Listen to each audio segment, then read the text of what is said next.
শেষের কবিতায় রবীন্দ্রনাথ লিখেছিলেন, নদীর চলে রইল আমার পাকা দখল।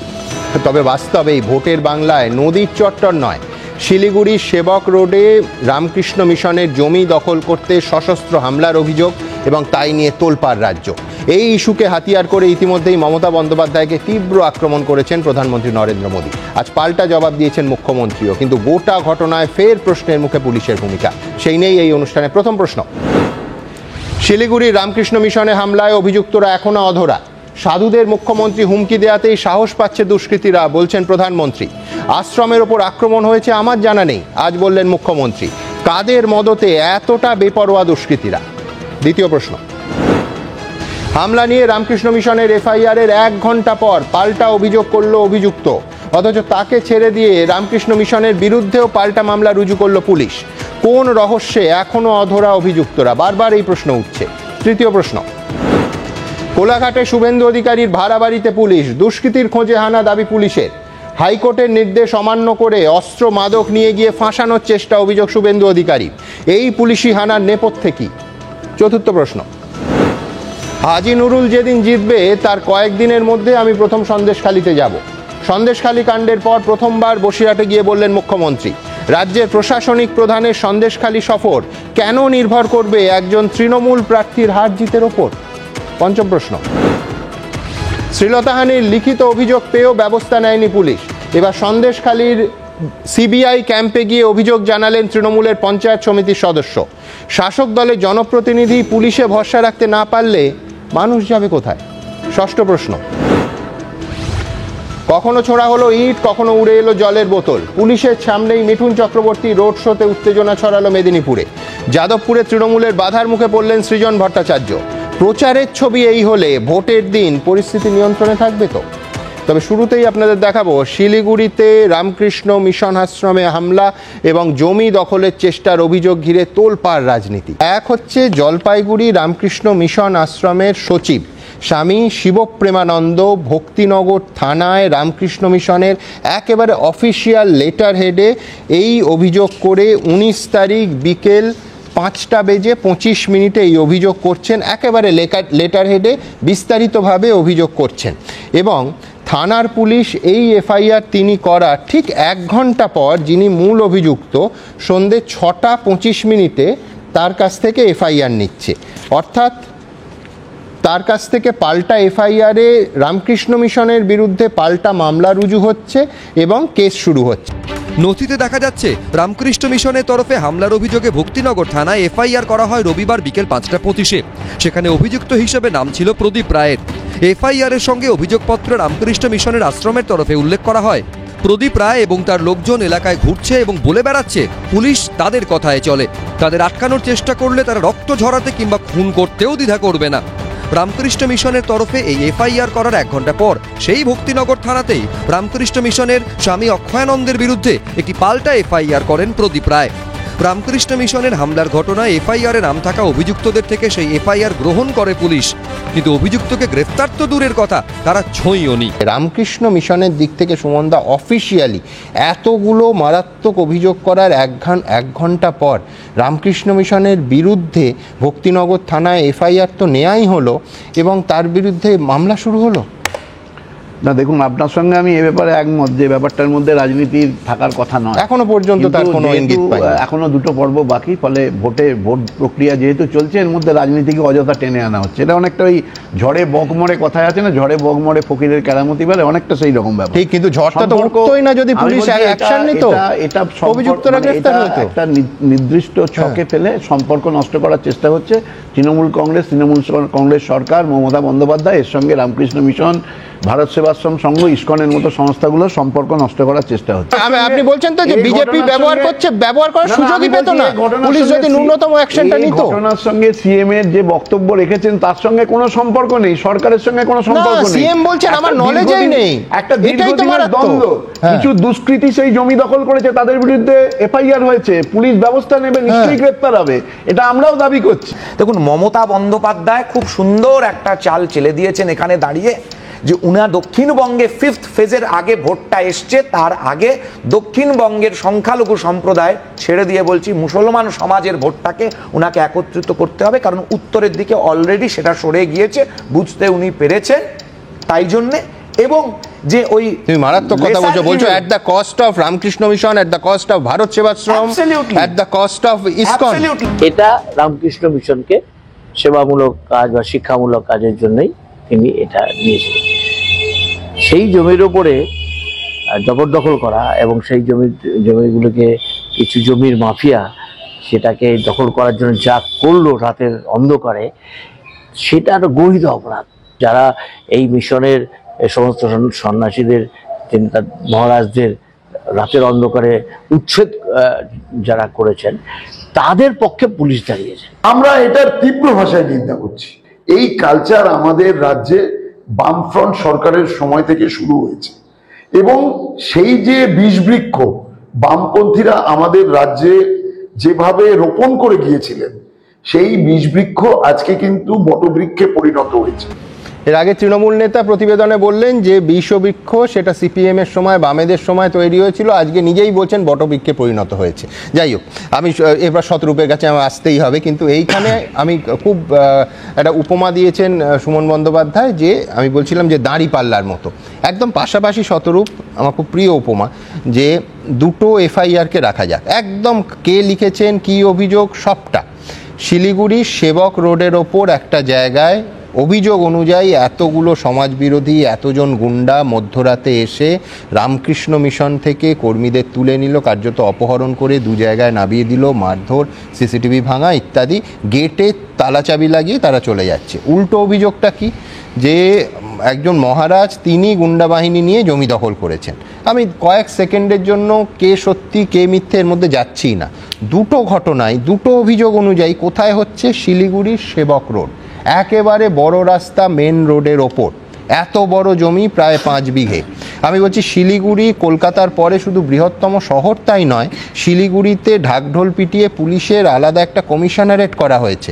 অর্থাৎ দুটো অভিযোগের কোনোটাই সত্যি হলে এটা তো একেবারে ল অ্যান্ড অর্ডার প্রবলেম, আইন শৃঙ্খলার সমস্যা। সুমনদা, আমার মনে হয় এই তৃণমূল নেতা একদম ঠিক কথা বলেছেন। বামফ্রন্ট আমলে যে বিষবৃক্ষ পোঁতা হয়েছিল 1999 সালে, আজ সেটা বটবৃক্ষে পরিণত হয়েছে। সেই বিষবৃক্ষটার নাম হচ্ছে তৃণমূল কংগ্রেস। 2 নম্বর কথা হচ্ছে সুমনদা, এই রাজনীতি না আমরা কলেজের সময় থেকে দেখে আসছি। পুলিশ মানে কলেজ রাজনীতি করতাম যখন, তখন থেকে দেখে আসছি। একটা কেউ তাকে মারধর করা হলো, কিছু করা হলো, থানায় গিয়ে এফআইআর করলো, পুলিশ অন্য পক্ষকে ডেকে বলে দিল তোরা একটা পাল্টা, ওর নামে এর সই করে একদম আমরা বলছি কলেজের সময় থেকে এগুলো দেখে আসছি। তারপরে একটা সময় গিয়ে পুলিশ বলবে তোরা এবার বসে মিটমাট করে না, যাতে কি না সত্যি সত্যি অপরাধটা যে করেছে, যার বিরুদ্ধে একটা এফআইআর করা হয়েছে, তার বিরুদ্ধে যেন কোনো পুলিশকে ব্যবস্থা না নিতে হয়। দুর্ভাগ্যজনক হচ্ছে আজকে রামকৃষ্ণ মিশনের মতো একটা প্রতিষ্ঠান, সেটাও আজকে এই রাজনীতির অংশ হয়ে যাচ্ছে। আমি রাজনীতির সাথে একটা জায়গায় ডিফার করবো, রামকৃষ্ণ মিশনকে কি ভারত সেবাশ্রম সংঘ ইসকনকে গালাগাল দিলে বাংলার কোনো সাধারণ মুসলমান মানুষও খুশি হন বলে আমার মনে হয় না। রামকৃষ্ণ মিশনের হোস্টেলেও বহু মুসলমান ছেলেমেয়ে তারা পড়াশোনা করে, বড় হয়। ভারত সেবাশ্রম যখন বন্যাত্রাণে কাজ করে, আমি কোনোদিন শুনিনি যে ওনারা হিন্দুদেরকে ত্রিপল দেন আর মুসলমানদেরকে দেন না। ইসকনে প্রতি বছর ইফতার করা হয়। ইসকনের দর্শন যদি কেউ পড়ে তাহলে তারা জানেন তারা হযরত মুহাম্মদকে এবং আল্লাহকে কোন চোখে দেখেন। সুতরাং সেগুলো অন্য আলোচনা হয়তো রাশিদ আমার থেকে বেশি ভালো লাগে। এবং মুশকিলটা হচ্ছে কি, যে মমতা বন্দ্যোপাধ্যায় আজকে, আপনি কার্তিক মহারাজ সম্পর্কে আপনার কাছে কোনো প্রমাণ থাকলে আপনি সেগুলোকে বলতে পারতেন, সামনে আনতে পারতেন। তা না করে কোনো প্রমাণ ছাড়া আপনি একজন ব্যক্তির নামে গালাগাল দিচ্ছেন।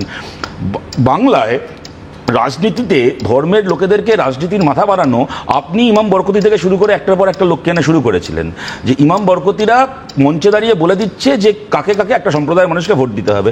আজকে আপনি আবার অন্যের বিরুদ্ধে সে অভিযোগ করছেন, কিন্তু এগুলো অন্য আলোচনা। আমার যেটা আশঙ্কা, মমতা বন্দ্যোপাধ্যায় যখন মঞ্চে দাঁড়িয়ে বলছিলেন রামকৃষ্ণ মিশনের নাম করে, উনি নিশ্চয়ই ব্যক্তিগতভাবে চাননি যে সেদিন রাত্রিবেলায় রামকৃষ্ণ মিশনের ওপর হামলা হোক। কিন্তু মুশকিলটা হচ্ছে একটা এলাকার, না আমি বলছি একটা এলাকার জমি মাফিয়া, সে জানে যে আমি একটা জায়গায় জমি দখল করতে যাবো, রামকৃষ্ণ মিশনের মতো একটা এত বড় প্রতিষ্ঠান তার পেছনে আছে, সেও দুবার ভাববে, তার বুক কাঁপবে। তোমার আমার বাড়িতে হামলা করার থেকে রামকৃষ্ণ মিশনের একটা জমির উপর হামলা করা কঠিন। এই কঠিন কাজটা সহজ হয়ে যায় যখন সেই ক্রিমিনাল বুঝে নেয় যে মমতা বন্দ্যোপাধ্যায় রাজ্যের মুখ্যমন্ত্রী, যেহেতু এখন রামকৃষ্ণ মিশনের বিরুদ্ধে যুদ্ধ চলছে, এই সময় লোহা গরম হয়ে মারধর হতো। এইটা আমার আশঙ্কা। আমি এটা বিশ্বাস করি না যে মমতা বন্দ্যোপাধ্যায় চান রামকৃষ্ণ মিশনে কি ভারত সেবাশ্রম সঙ্গে আজ রাতে হামলা হোক, কিন্তু এই দায়িত্বজ্ঞানহীন রাজনীতি এবং ক্রিমিনালদের ভরসায় যে সরকার চলছে, এই যে টাইমিংটা তুমি বলছো যে এই দুষ্কৃতীরা দেখেছে যে প্রকাশ্যে মুখ্যমন্ত্রী এই কথা বলেছে, একদম লজিক্যাল একটা একদম, একদম, একদম। কেউ একমত হলে তিনি একমত হবেন। আমি জাস্ট কতগুলো খুব সেন্সিটিভ একটা বিষয়, আমি যদি কতগুলো কথা জাস্ট বলে নেওয়ার অনুমতি পাই। আমি একটা কথা বলছি সুমনদা, দেখো কি হয় জানো তো, তুমি আজকে আমার কাছ থেকে একটা জিনিস তুমি চুরি করছো, আমি তার আসল মালিক, আমি তার বিরুদ্ধে যদি অভিযোগ করি তাহলে মানুষ জানতে পারছে। এক্ষেত্রে রামকৃষ্ণ মিশনের জমি তারা অভিযোগ করেছেন বলে আমরা আলোচনা করছি। গত 12 বছর 13 বছরে পশ্চিমবাংলায় সবচেয়ে বেশি বেআইনিভাবে দখল হয়েছে যে জমি, সেটা হচ্ছে সরকারি জমি। মুশকিলটা হচ্ছে তার বিরুদ্ধে পশ্চিমবঙ্গ সরকার কোনো অভিযোগও করে না, কেন তারা কাস্টোডিয়ান। সরকারের হাতে থাকা জমি দখল হয়ে যায়, বেসরকারি হচ্ছে মাফিয়ারা দখল করে, সেখানে হাউজিং কমপ্লেক্স ওঠে, এই সরকারের মন্ত্রীরাই আবার সেখানে সস্তায় বিনা পয়সায় ফ্ল্যাট পান।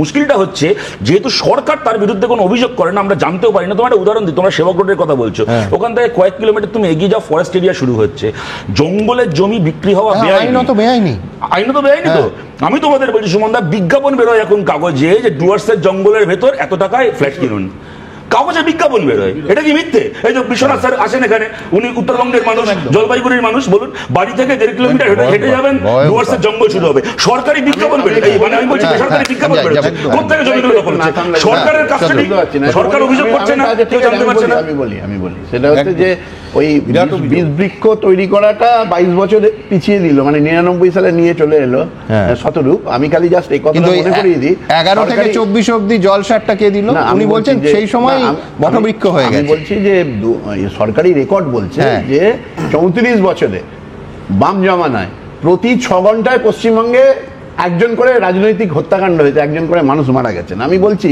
যে মূল প্রশ্নটাতে যোগী আদিত্যনাথ, তিনিও গোরক্ষপুর মঠের যে নথ সম্প্রদায় রয়েছে তাদের সর্বোচ্চ পদে রয়েছেন। তা যোগী আদিত্যনাথ তিনিও গেরুয়া পড়েন, তিনিও সন্ন্যাসীর জীবন পালন করেন। তা তিনি যদি বিজেপি করতে পারেন সগর্বে এবং একটা রাজ্যের মুখ্যমন্ত্রী হতে পারেন, প্রজেক্টের পরবর্তীকালে প্রধানমন্ত্রী বলে আশঙ্কা আমাদের বর্তমান প্রধানমন্ত্রী, তাহলে সেটা যদি হতে পারে, আমি বলছি যার বিরুদ্ধে কথা হয়েছে, যার বিরুদ্ধে মুখ্যমন্ত্রী বলেছেন, তার এরকম ভিডিও তো বাজারে ঘুরছে যে বিরোধী দলনেতাকে সঙ্গে নিয়ে তিনি সেখানে প্রচার করছেন। ভিডিও করলে হবে না, মুখ্যমন্ত্রী এত বড় অভিযোগ করলে তার সঙ্গে সাপোর্টিং প্রমাণ দিতে হবে, মামলা করতে হবে। আমি তো দেখলাম মামলার চিঠি উল্টে কার্তিক মহারাজই মুখ্যমন্ত্রীকে ধরালেন। যদি আমি বিজেপি করি, আমি আমার বক্তব্য স্টেজের উপর থেকে নয়, আমার বক্তব্য তিনি মুখ্যমন্ত্রী এবং পুলিশ মন্ত্রী মারাত্মক অভিযোগ করছেন, অ্যাকশন নিতে হবে। সেটাই তো বলছি যে একজন কেন মুখোশের আড়ালে লুকিয়ে থাকবেন? মঞ্চের উপর থেকে নাকি ব্যাপারটা এইরকম যে আমি বুঝলাম যোগী আদিত্যনাথ গেরুয়া পড়েন, উনি বিজেপি করেন, তাহলে যে গেরুয়া পড়ে সবাই বিজেপি করে। মানে আপনার নাম সুমন, আপনি প্রফেসর, তাহলে কবির সুমনও প্রফেসর, যেমন ওনার নাম সুমন। আমি একটা কথা বলি সুমনদা, আজকে যেটাকে নিয়ে আমরা আলোচনা করছি, আমাকে দূরে রেখেছো, আমি আজকে যেটাকে নিয়ে আলোচনা করছি, আমরা যে বেআইনি ভাবে জমি দখল, সুমনদা যে কথাটা বললেন এখানে, যে এইগুলো খুব জেনারিক কথা। অভিযোগ হয়েছে, পুলিশ তদন্ত করবে, সরকার ব্যবস্থা নেবে। আমিও চাই, গার্ডেন ডিসে যখন বাড়ি ভেঙে পড়েছিল এবং বেআইনি বিল্ডিং এর প্রশ্ন এসেছিল, তখন এনারা এই কথাই বলেছিলেন। আমি বলছি আজকে গত এতগুলো মাসে তুমি কলকাতার একটা বেআইনি বিল্ডিং এর নাম বলো, সেদিনও ববি হাকিম এই কথাগুলো বলেছিলেন যে ব্যবস্থা নেবে, সরকার দেখবে। একটা স্বামী বিবেকানন্দের বাড়ি, একদিনের মধ্যে ওই বাড়িটা পুরসভাকে দিয়ে আমি কিনে নিয়েছিলাম। সিস্টার নিবেদিতার বাড়ি দখল হয়ে গিয়েছিল বাগবাজারে, কলকাতা কর্পোরেশন আমাদের টাকা দিয়ে নিবেদিতার বাড়ি আমি কিনিয়ে দিয়েছি। দার্জিলিং এ যেখানে নিবেদিতা শেষ নিঃশ্বাস ত্যাগ করেছিলেন, সেই বাড়িটা দখল হয়ে গিয়েছিল। আমি মিটিং ডেকে, তখন বিমল গুরুং ছিল জিটিএতে, নিবেদিতা যেখানে দেহত্যাগ করেছিলেন সেটা তার স্মৃতি জড়িত, সেটা থাকবে রামকৃষ্ণ মিশনের কাছে, আমি কিন্তু করে দিয়েছিলাম।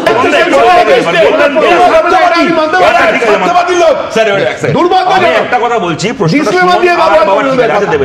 সুমনদা যে কথাটা বলছেন, আমি যদি কয়েক সেকেন্ডের জন্য ওনার কথাটাকে ঠিক বলেও ধরে নিই, তাহলে আমি বলছি কোনো প্রতিষ্ঠান নয়, কোনো ব্যক্তির বিরুদ্ধেও একজন মুখ্যমন্ত্রী প্রমাণ ছাড়া এত বড় অভিযোগ করতে পারেন না। আজকে আমার পেছনে যদি কোনো প্রতিষ্ঠান না থাকে, তাহলে রাজ্যের একজন সতেরো মুখ্যমন্ত্রী দাঁড়িয়ে বড় যদি ছোট আমার নয়, বিরুদ্ধে বলে কোনো অভিযোগই করা যায় না, কারণ তিনি তো ক্ষমতাশালী, তিনি মঞ্চের উপর এবং থেকে, তার তিনি অভিযোগ মুখ্যমন্ত্রী এবং আইনের পুলিশ উপর মন্ত্রী। একটা প্রভাব তৈরি করবে, তার অভিযোগ পুলিশের ভূমিকার উপর প্রভাব তৈরি এটা করবে একজন এবং ব্যক্তি মানুষের আমাদেরকে এটা মনে গোটা রাখতে জীবনে হবে। ঠিক আমাদের মনে রাখতে হবে ধাক্কা সুমন দা, এই সরকার আসার পরে ধুলাগড় থেকে শুরু করে ওদিকে কন্যাগড় থেকে শুরু করে একাধিক জায়গায় এখনো যাওয়া হয়নি।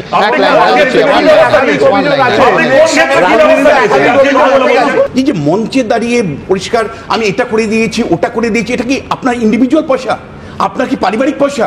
আজকে রামকৃষ্ণ মিশনের যে সম্পাদক সুবীরানন্দ বলতেন বাধ্য হলেন যে আমরা ধন্যবাদও আশা করি না। আমার প্রশ্নটা হচ্ছে এই যে দাতা গ্রহীতা সবাইকে পাওয়া, সবকিছুর বিচার করা, যে আমি তোমাকে এটা দিই, তুমি আমাকে সমর্থন দাও, আমি তোমাকে মানে কন্যাশ্রী দেই, আমাকে তুমি ভোট দাও। আরেকটা যে আপনার রামকৃষ্ণ মিশন, ভারত সেবা সংঘ বা ইসকন সম্পর্কে অভিযোগ থাকতে পারে, কোন একজন মহারাজ, কোন একজন ব্যক্তি, কোন আসানসোল নিয়ে, আপনি কেন পাবলিক র্যালিতে সেটা বলছেন? তাদের হেডকোয়ার্টার কেন বলছেন না? এটা বলছি যে দাতার ভূমিকায় কথাটা তীব্র আপত্তি করছে। সাহায্য সাহায্য নয়, তাহলে বারবার আপনাকে মনে করিয়ে দিতে হয় না। আচ্ছা, 7 বছর আগে আমি এই করেছি, 4 বছর আগে এই করেছি, কথা বলা হচ্ছে না, সেইটার জন্য তিনি সাহায্য হিসেবে কি করেছেন সেগুলো রেফারেন্স দিয়েছেন। দুটো কথা, খালি এক হচ্ছে এটা কোনো দানও নয়, কোনো সাহায্যও নয়, একজন ঐতিহাসিক মানুষের স্মৃতি বিজড়িত একটা জায়গাকে রক্ষা করা যেই সরকারে থাক তার কর্তব্য। দ্বিতীয় কথা আমি বলছি তোমাকে, দেখো এটা ভেবে দেখার জন্য লোকসভা ভোটের কিন্তু ন্যারেটিভটা ছিল ধরো বিজেপির বিরুদ্ধেও, আমি বলছি ইলেকট্রাল বন্ড থেকে শুরু করে জিনিসপত্রের দাম, বছরের 2 কোটি চাকরি। আজকে মমতা বন্দ্যোপাধ্যায় গত 18 তারিখ থেকে এমন একটা ন্যারেটিভ নিয়ে চলে আসলেন, বিজেপি যে পিচে ব্যাটিং করতে সবচেয়ে স্বচ্ছন্দ, আজকে সেই পিচে যেন পরের ফেজে ভোটগুলো হয়। এই জায়গায় প্রশ্ন ছিল, কিন্তু আপনারা কি বলছেন? আপনারা জানেন কোলাঘাটে শুভেন্দু অধিকারীর ভাড়া বাড়িতে পুলিশি অভিযান। শুভেন্দু অধিকারীর বক্তব্য সম্পূর্ণ রাজনৈতিক কারণে মাদক বা অস্ত্র নিয়ে তাকে ফাঁসিয়ে দেওয়ার চেষ্টা। পুলিশের বক্তব্য স্পেসিফিক ইনপুটের ভিত্তিতে এই রেড বা অভিযান চালানো হয়। আমি আশঙ্কা করছি যে এই ঘটনার পরে এই ঘটনাটা হয়তো এই ঘটনাটা সাজানো, হয়তো পূর্ব মেদিনীপুরের যে পুলিশ সুপার বদল হবে, আগামী দিনে ভোট রয়েছে ওখানে। কে সাজালো? সাজালো কে? মমতা বন্দ্যোপাধ্যায় না শুভেন্দু অধিকারী? কে সাজালো?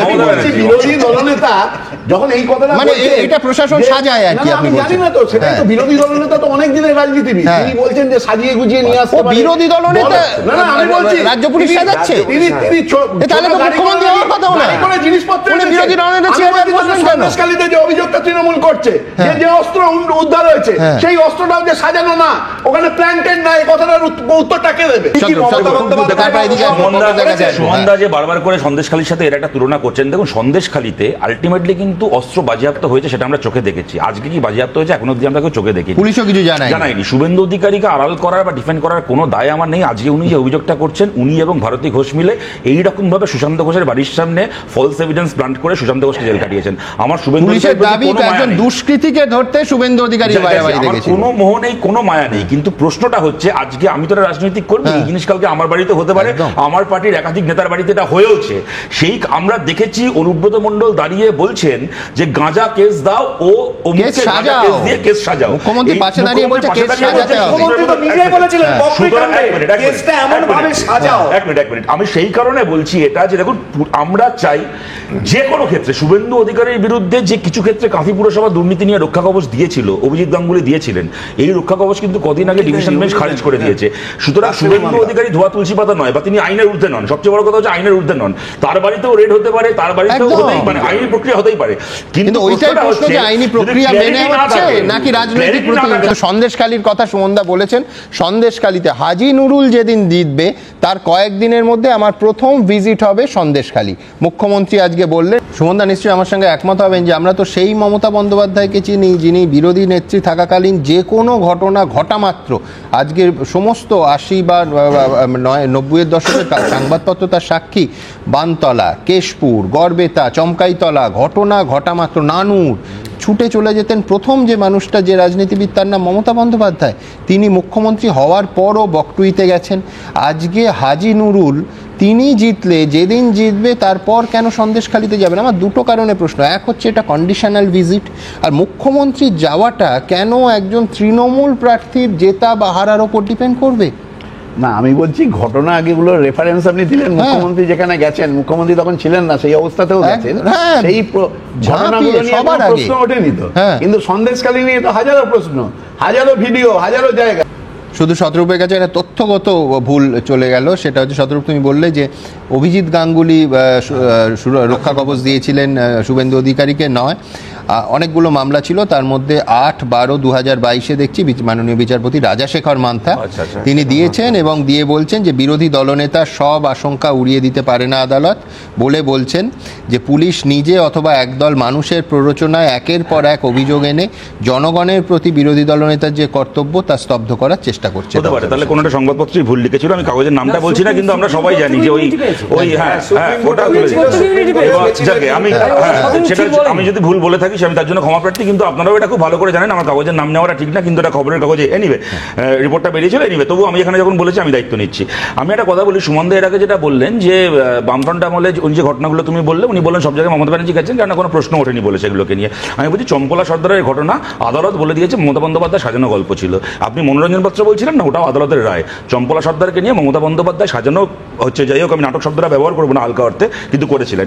আমি একটা কথা বলি সুমন দা, এনারা আমাদের বিরুদ্ধে স্লোগান দিতেন দলতন্ত্র নয় গণতন্ত্র চাই।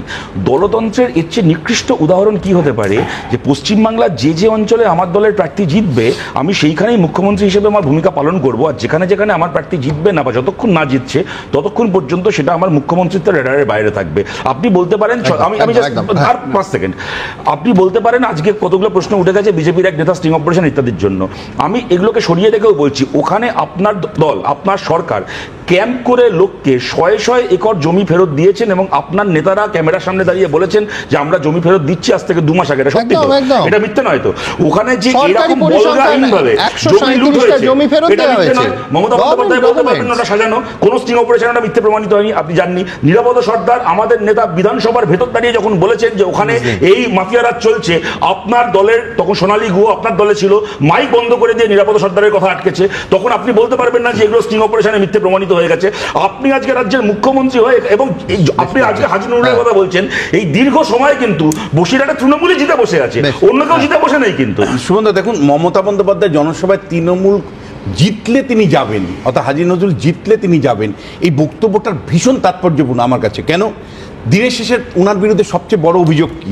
দিনের শেষে উনি কিন্তু তৃণমূল মুখ্যমন্ত্রী হয়ে থাকলেন, তৃণমূলের মুখ্যমন্ত্রী হলেন, পশ্চিমবাংলার জনগণের মুখ্যমন্ত্রী হতে পারছেন না।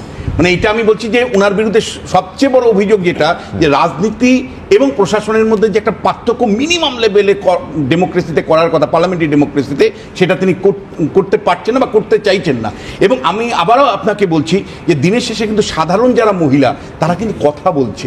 মমতা বন্দ্যোপাধ্যায় মমতা বন্দ্যোপাধ্যায় যুক্তি বা প্রশ্ন তুলছেন, উত্তর কে দিচ্ছে? আপনার ক্যামেরার সামনে উত্তর দিচ্ছে রেখা পাত্রর মতন সাধারণ মহিলারা। তাহলে মমতা বন্দ্যোপাধ্যায়কে ভাবতে হবে যে আপনি মুখ্যমন্ত্রী, আপনার প্রশ্নের উত্তর দিচ্ছে সাধারণ মহিলারা, তার মানে আপনার লড়াইটা ভার্চুয়ালি সাধারণ মহিলা বানাম মুখ্যমন্ত্রী বা তৃণমূল নেত্রী হয়ে যাচ্ছে। ভুল ধরা হয়েছে, আমি জাস্ট বলে দিই, আমি একটু ক্লারিফাই করে দিই। আমি যেটা বলেছিলাম, আমি তথ্যটা চেক করলাম, আমি অভিজিৎ গঙ্গোপাধ্যায় রায় দিয়েছিলেন কাঁথি পুরসভার দুর্নীতি নিয়ে এবং ইমিউনিটি দিয়েছিলেন অধিকারী পরিবারকে। সেই রায় কয়েকদিন আগে টিএস শিবগান্ডাম, যিনি এখন চিফ জাস্টিস, এবং হিরণময় ভট্টাচার্যের ডিভিশন বেঞ্চ তারা খারিজ করেছেন অভিজিৎ গাঙ্গুলির দেওয়া রায়, যেটা শুভেন্দু অধিকারীর পরিবারকে উনি বাঁচিয়ে দিয়েছেন। সেটা হচ্ছে কাঁথি পুরসভা। শেষের একটা অবজারভেশন, তখন আমরা ক্যামেরার ওই পারে দর্শক ছিলাম। বিশ্বনাথ দ্বারা 2011-র আগে যেভাবে যে কথাগুলো শব্দগুলো বলেছিলেন শুভময় দ্বারা, আজ আবার সেই কথাগুলোই রিপিট হচ্ছে। একদম ঠিক, মানে একদম ঠিক। শেষে শুরু আমি একটা সেন্টেন্স ডিফার করছি,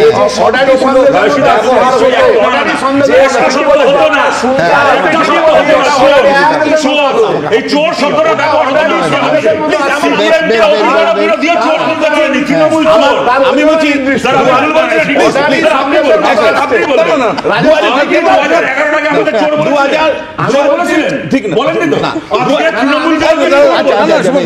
আমি বলছি সরকারকে চোর,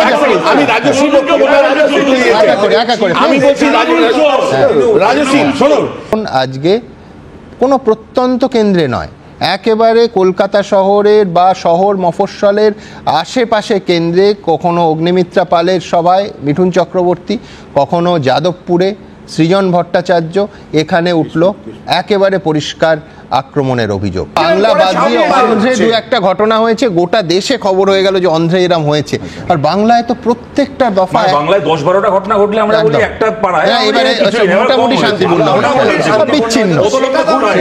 আমি সুমনদা আজকে এই যে এনারা বলতেন না যে অনিল বসু নাকি বিরাট সন্ত্রাস করে ছাপ্পা দিয়ে ভোটে জিততেন, অনিল বসু ভোট পেয়েছেন হয়তো 52, 54 কি 55%। যে ওয়ার্ডে আজকে সৃজনের মিছিলের উপর হামলা করা হয়েছে, অনন্যা ব্যানার্জি ওখানে কাউন্সিলর হয়েছেন 82% ভোট পেয়ে গত পুরো ভোটে। 42,000 ভোটার আছে ওই ওয়ার্ডে, 42,000 ভোটারের মধ্যে একজন 37,000 ভোট একা পেয়েছে, 37,000 ব্যবধানে জিতেছে, মার্জনা করবে 37,000 মার্জিনে জিতেছে অনন্যা ব্যানার্জি একটা ওয়ার্ডে, কোথায় না যেখানে মোট ভোটার 42,000। সেইখানে আজকে মিটিং দেখে এটা খেপা হয়ে বোতল ছুটছে। আমি বলছি সুমনদা, কিন্তু আমরা হতাশ নই এর জন্য। সৃজনেরও উত্তর বডি ল্যাঙ্গুয়েজ তোমরা দেখেছো, তৃণমূল বিরোধীদেরকে আক্রমণ করছে এটা গত 12-13 বছর ধরে দেখেছি, কিন্তু এবার যেটা ভোটে নতুন বিচার মোহাম্মদ সেলিম ধরে বার করেছে সামনের এক পাশ ওই ওয়ার্ডে যদি তৃণমূল সত্তা করতে গেছে সৃজনের ওই ক্ষমতা রয়েছে ঘাট ধরে তৃণমূলের এজেন্টকে বার করে এই জায়গায় বলতে আমার প্রস্তাব মোহাম্মদ সেলিম যেটা করেছে। আমি পরিষ্কার একটা কথা বলি, সেটা হচ্ছে একদিকে হচ্ছে নির্বাচনের দিন, আবার বলছি ওই হিংসার দৈত্যকে কে বোতলবন্দি করবে।